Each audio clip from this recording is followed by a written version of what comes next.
Hello, I'm BJ and welcome to another episode of Modelers with Their Models. And I have Michael.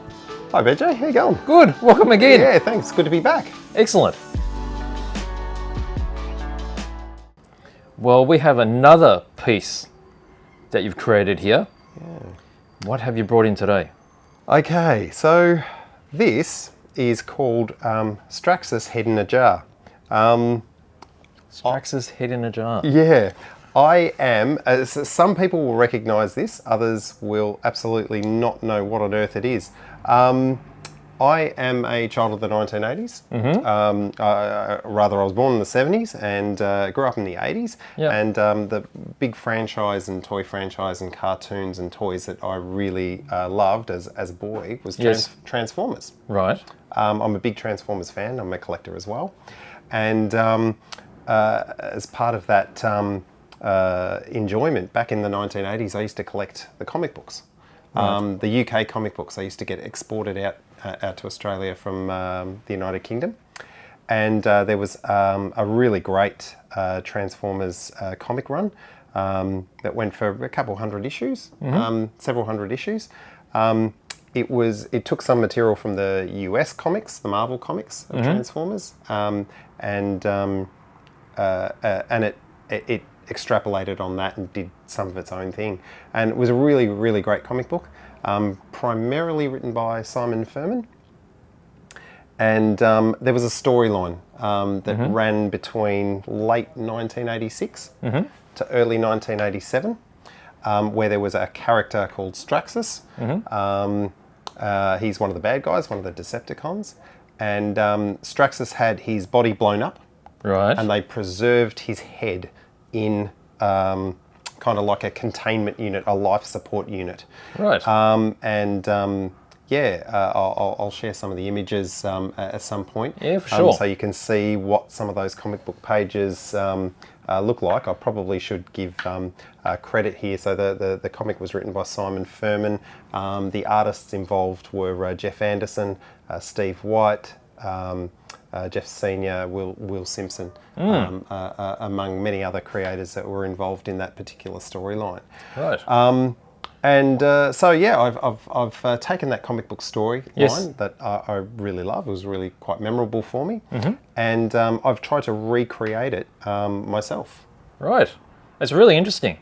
Yeah. So what do we have here? Well, we've got his head. Yes. Okay, so his head with all the wires hanging out of him, so it does look like it's been torn off. That's right, yeah. And he's embedded in, well, it looks like he's floating in a liquid, right? Yeah, it does. And almost like the Luke Skywalker type look. Yeah. I was talking about. From Empire Strikes Back, when Luke Skywalker's in the Bacta tank. Very similar situation to this. Right. Although it's a Transformers head and not Mark Hamill.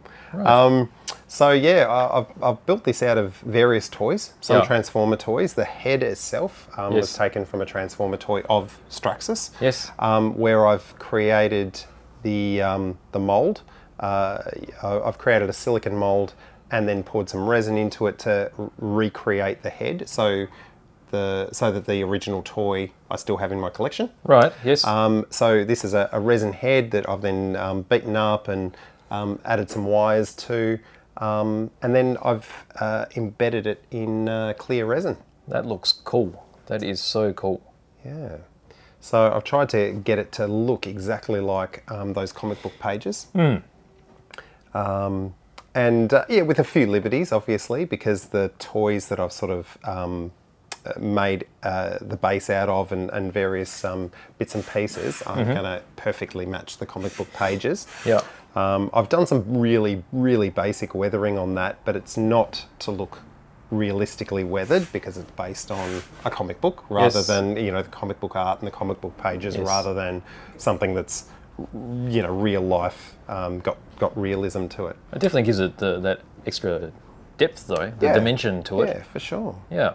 Okay, so what are these components? So you basically use toy components that you've got in your spares box. Yeah, yeah. So you just look for parts that inspire and look similar to that drawing? Basically, yeah. Or things that are going to work, like this large base here was part of a much larger toy, and it appealed to me because it was large, it had some detailing on it that was interesting, but it was also going to serve as being something that was large enough that was going to sustain the weight of the resin. Yes. The hard resin at the top and hold everything up. That's solid resin, isn't it? It is, yeah. Right. Yeah, all the way through. Likewise with all the other bits and pieces, they were plucked from various toys and that kind of thing, and just jammed on in various ways, just to create the look of this life support unit. And this thing on the top here that you see there was actually part of the storyline as well. So part of that storyline is Straxus wanted a new body, and he wanted to take over the body of Megatron. Megatron, everyone knows, was the big bad, the leader of the Decepticons. Yes. And this was like a mind transference device. Oh, okay. Yeah. So he shot this energy, and I used some other clear UV resin there. So you've created it. Yeah. There. And that just sticks on the front of that. And again, that gives that energy effect. Mimic the look of what was in the pages, those blotches and everything, and the colours, was exactly how it looked in those comic book pages, which I'll also share with you. That's got a lot of depth to it. Just to bring a bit of realism to it. And I actually, when I did this model, I actually took some photos with other toys, including a Megatron toy and that kind of thing, and mocked them up like the comic book pages were. Right. Yeah. I think that's part of this. It's a movement, I would call it, right? Yeah. So toy photography, toy modification, toy art. Yeah, absolutely. And it all combines, doesn't it? Yeah. Transformers toys at the moment have been, in lots of the series, have actually been coming out with backdrops.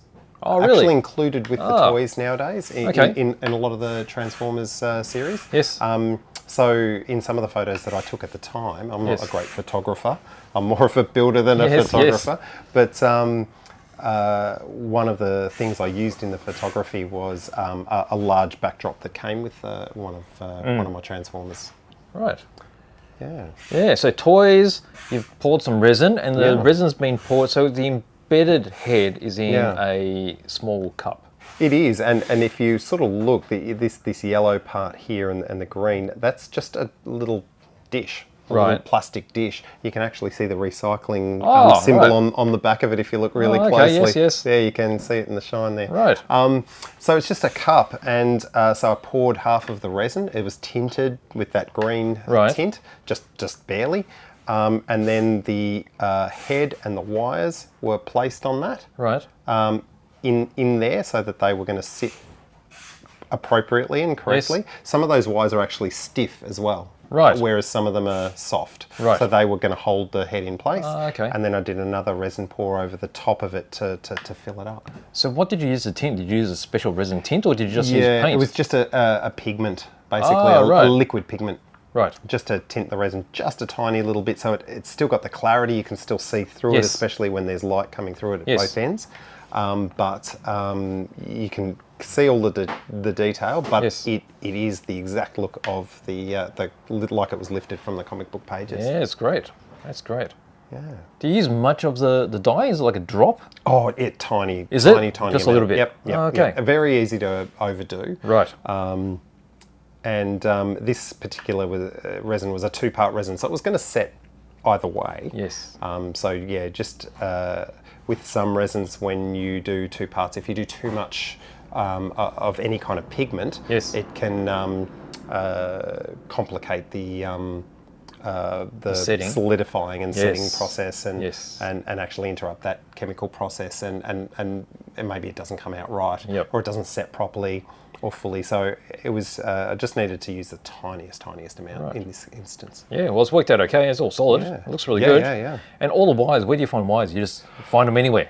Wherever there's wire, you just keep it and just use it. I've had a couple of bits of electronic equipment that have gone wrong here and there. Right.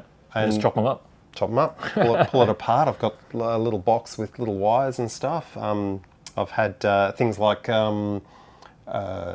charger cords for your phone and that kind of thing that have died or split or something's gone wrong with them. Cut them up, peel them open, and you get wires and stuff in there.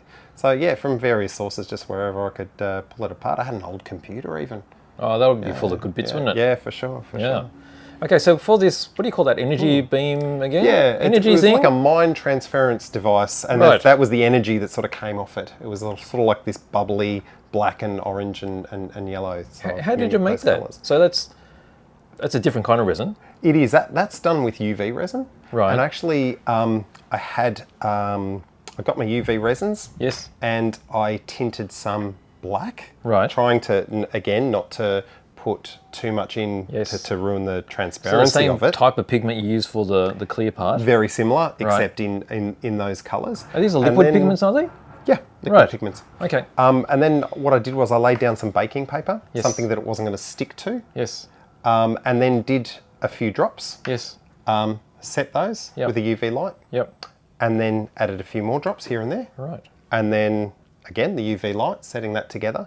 And then, some of it would start to mix a little bit if it wasn't quite set. So it kind of has that energy kind of blending look. And then just a whole lot of clear resin over the top that was going to bind all my little dots and colours. Yes. And make a uniform whole piece. And then set that. Definitely got a lot of depth to it. It looks like those dots are going at different points. Yeah. That's a really good effect. I like that. Yeah. Yeah, it was a bit nice. of fun, yeah. Yeah, for sure.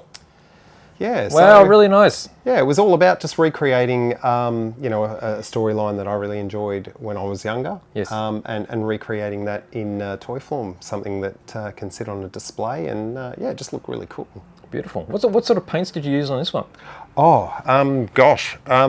I think that was mostly done with an airbrush for the main colours. So the copper sort of. It's actually an orange. Oh, it's an orange. And then I like did an ochre orange. Yeah. So I used some colours from the Scale Modeller's supply. Yes. Through an airbrush. Yes. And then it just like for the base colours and for that yellow ring around the cup, as it were, that I poured the resin into. Yes. And then I actually did some, I used some Tamiya colours for that one, for the just some really dry brushing with like the silvers, yeah? Yeah, and the bronzy type colour. Yes. And the silver, just for a little bit of weathering. It adds a little bit of depth to it as well. And just to bring out a lot of the detail that's inherent there. Might have done a few washes on those as well, a couple of washes here and there. Yeah, it's like a black wash coming through. Yeah. Yeah, it's good.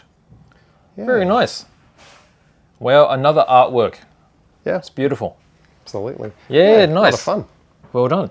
It was fun to put together. It started as a weekend project that I thought would just literally be the cup and the head inside it, and ended up ballooning out to what you see here. Well, it's good. That's part of the inspiration, isn't it? Absolutely. Starts from a little idea and comes to fruition with a finished piece. Yeah, that's right. Yeah. All right, excellent. Thank you, Michael. No worries. Thanks for joining us again. So there we go. There's our modelers with their models, and Michael with another one of his art pieces. And that's amazing. So thank you for joining us. If you'd like to, come on the show and talk about your model, please place it in the comments and we'll get in touch with you. If you'd like to see more content like this, think about subscribing. And if you have any comments or likes, please give them on the video below. So thank you very much for joining us. No worries.